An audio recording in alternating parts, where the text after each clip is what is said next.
Tumefurahi sana kukupokea wewe na jopo lako. Tunawakaribisha Mbeya ni salama.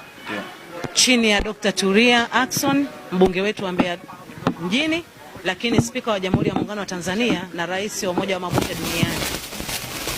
Na taasisi yake ya Tulia Trust ndio mdhamini mkubwa wa tukio letu la siku ya mwanamke kupitia sauti ya mwanamke. Kwa hiyo maandalizi yameshafikia 99%.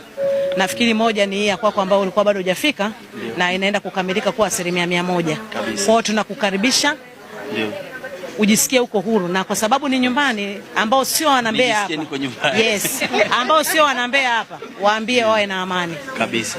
Watakula wanachotaka, watakunywa wanachotaka, lakini hali ya hewa ni safi kama mnavyoona. Nafikiri kwanza nishukuru sana mama zangu kwa kunipokea.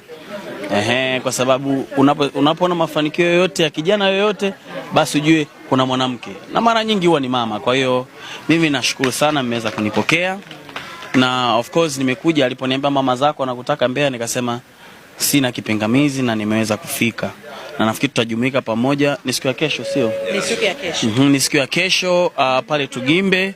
Kama uko Mbeya, Chui kafika Mbeya kwa mama zake, so tunakutana kesho Tugimbe, au sio? Tutakuwa na mheshimiwa mbunge, mheshimiwa spika pia, mamake Chui Tulia Ackson, au sio bana?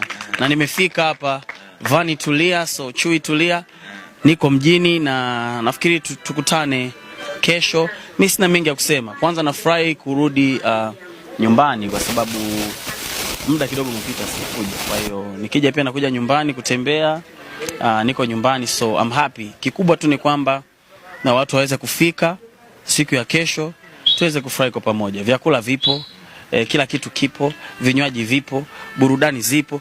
Burudani sio swala kuuliza, kijana wao nimefika, burudani zipo, so tukutane kesho. Inawezekana na Mbeya wakavutiwa na brand ya Mbeya imetulia na tulia. Madiwani wapo hapa. Kuna stock nyingine ambayo iko ndani huko. Stock ni kubwa, ukinitaka nifuate.